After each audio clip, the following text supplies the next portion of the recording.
In the quiet town of Green Hollow, there was a legend about the Whispering Woods. Locals said that anyone who ventured into the woods after sunset would hear strange whispers and see shadows moving in the trees.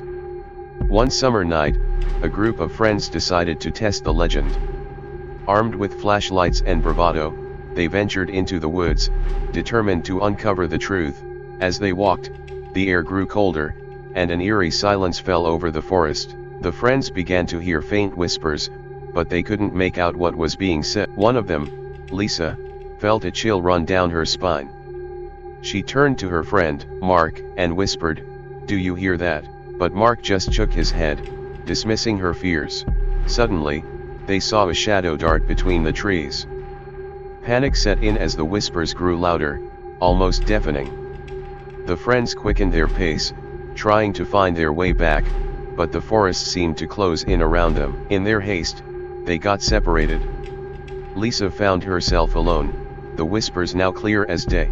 "Leave, leave," they said. She stumbled upon an old, abandoned cabin and decided to hide inside. Lisa is trembling. As she sat in the dark, she heard footsteps approaching. The door creaked open, and a cold hand touched her shoulder. She screamed and turned around, but no one was there. Earlier that evening, an old man had joined their campfire and warned them about the woods. He spoke of a curse placed upon the forest by a vengeful spirit. According to the legend, a young woman had been betrayed and left to die in those woods many years ago. Her spirit now lured the living into the forest to share her fate. Lisa ran as fast as she could, the whispers following her until she finally burst out of the forest and into the safety of her friend's car. They never spoke of that night again, but Lisa would never forget the terror of the Whispering Woods. Maple Street seemed like any other suburban neighborhood. Families lived in cozy homes, children played in the yards, and everything appeared picture perfect. But beneath this serene exterior, a dark secret lurked. The Johnson family had just moved into their dream home. It was an old Victorian house with a charming facade. They were excited to start their new life, but they had no idea what awaited them. At first, it was small things. Footsteps in the hallway at night, doors creaking open on their own, and cold drafts that seemed to come from nowhere. The Johnsons dismissed these as quirks of an old house. But then, their youngest daughter, Emily, began talking to someone in her room. When asked, she said it was her new friend, Sarah. At first, they thought it was just an imaginary friend. One evening, Emily's mother, Jane, walked into her room and saw toys moving on their own. She felt a chill run down her spine. When she asked Emily about it, Emily said Sarah was playing with them. Jane decided to look into the history of the house. She discovered that a little girl named Sarah had lived there over a century ago. Sarah had died tragically in a fire that destroyed part of the house. Since then, many families had reported strange occurrences before leaving the house in fear. The hauntings became more intense. Doors slammed shut, objects flew across rooms, and the sound of a child's laughter echoed through the halls. The Johnsons decided to bring in a paranormal investigator. The investigator set up cameras and recording devices throughout the house. That night, they captured footage of a shadowy figure moving through the house and a child's voice whispering, "Play with me." Terrified, the Johnsons decided to leave the house. They moved away, never looking back. To this day, the house on Maple Street stands empty, a reminder of the restless spirit of a little girl who just wanted a friend.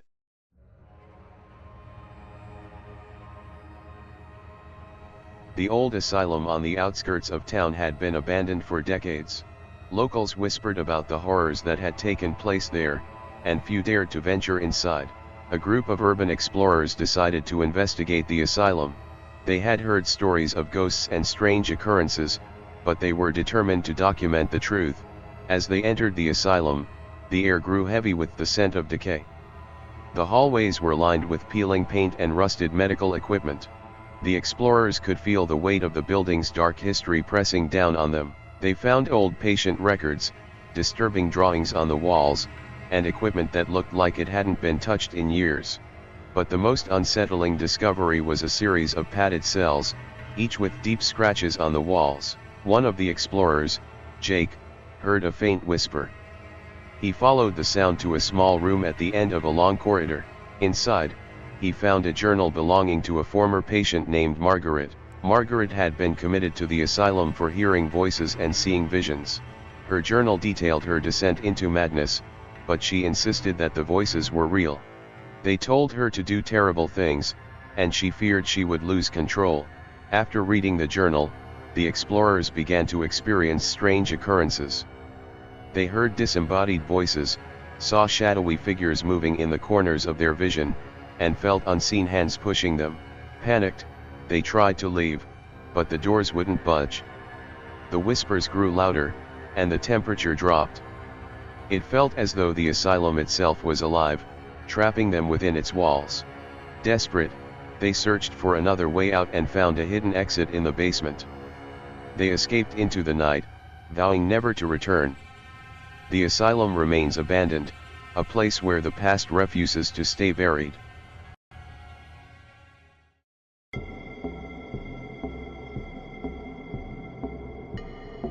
In a small antique shop, among the dusty shelves and forgotten relics, sat an old porcelain doll. It had glassy blue eyes, a delicate face, and a frilly dress, but there was something unsettling about it. Emily, a collector of antique dolls, bought the doll without hesitation. She brought it home and placed it in her collection, not knowing the doll's dark history. That night, strange things began to happen. Emily heard footsteps in the hallway, and objects moved on their own. She dismissed it as her imagination, but the events grew more frequent and intense. Emily noticed that the doll would appear in different places around the house. She would leave it in her collection room, only to find it sitting on her bed or in the kitchen. No matter how many times she put it back, it always returned.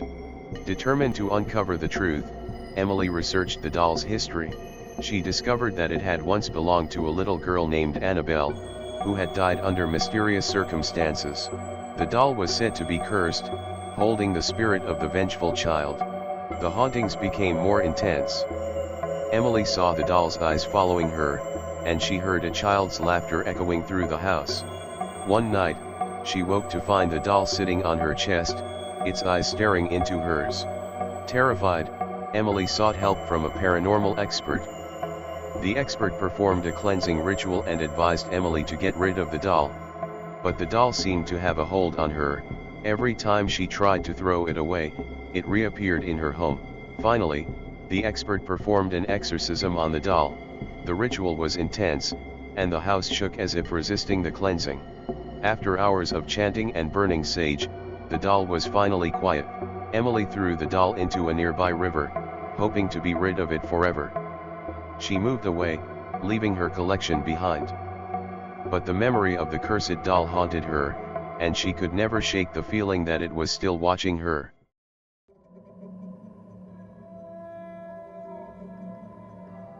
The old Crestwood Hotel was known for its elegance and charm, but it also had a dark secret, room 217. Guests who stayed in that room reported strange occurrences, and some even disappeared without a trace. A couple, Mark and Sarah, checked into the hotel for a weekend getaway. The receptionist warned them about room 217, but they laughed it off, thinking it was just a ghost story. Intrigued, they decided to stay in room 217. The room was beautiful, with antique furniture and a stunning view. But as soon as they entered, they felt an uneasy presence. That night, strange things began to happen. The lights flickered, the temperature dropped, and they heard whispers coming from the walls. Sarah felt a cold hand touch her shoulder, but when she turned around, no one was there. While exploring the room, they found an old diary hidden in a drawer. It belonged to a woman named Eleanor, who had stayed in the room decades ago. Her diary detailed her descent into madness, driven by the sinister presence in the room.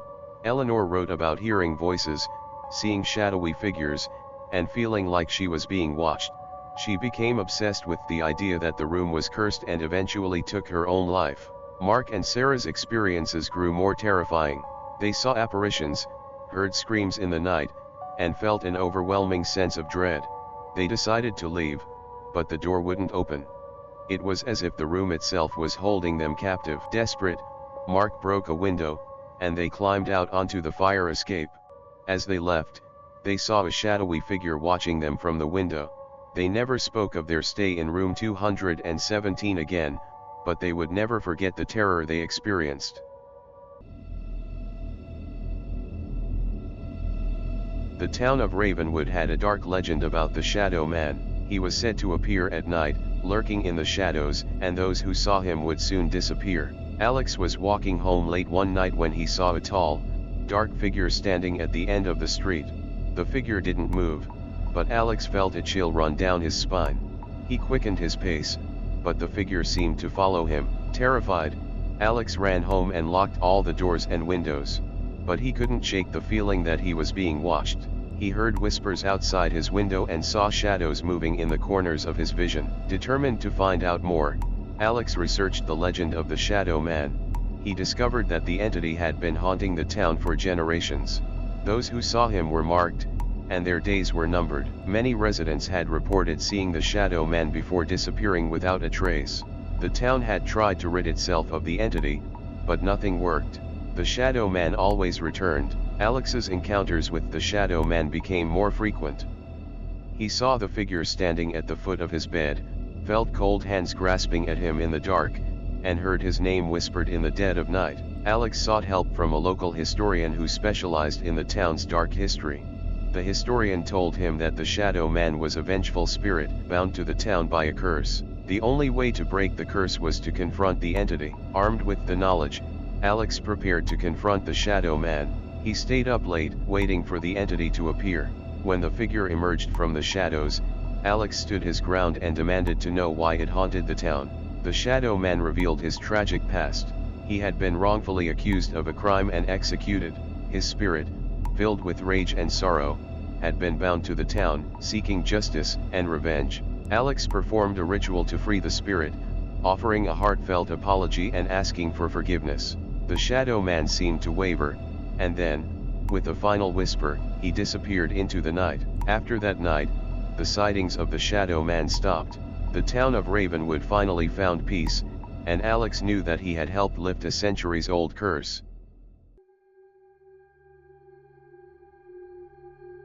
The Blackwood mansion stood abandoned for decades, its grand facade hiding a dark history. Many believed the mansion was cursed, haunted by the spirits of those who had died there. A team of paranormal investigators decided to spend the night in the mansion, hoping to capture evidence of the hauntings. They set up cameras and recording devices, ready to document any paranormal activity. As they explored the mansion, they found old photographs, letters, and journals that told the story of the Blackwood family. The family had been plagued by tragedy, with several members dying under mysterious circumstances. The patriarch, Henry Blackwood, had gone mad and murdered his wife and children before taking his own life. Since then, the mansion had been haunted by their restless spirits. Throughout the night, the investigators experienced strange events. They heard footsteps, saw shadowy figures, and felt cold drafts.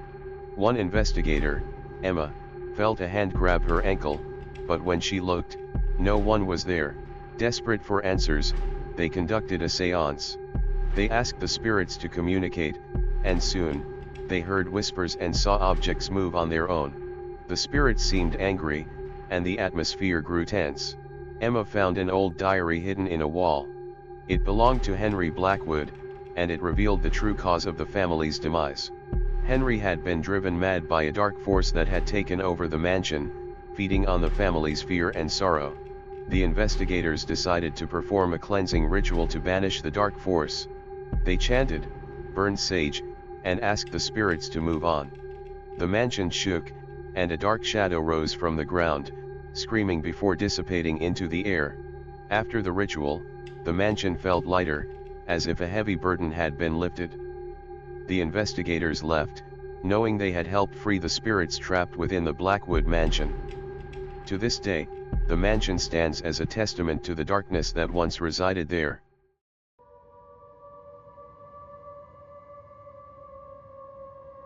The mirror was beautiful, with an ornate frame and a polished surface. But it was also cursed. Anyone who gazed into it would see their worst fears and eventually succumb to a terrible fate. Clara, an avid collector of antiques, found the mirror in a small shop. The shopkeeper warned her about the curse, but she didn't believe in such things and bought it anyway.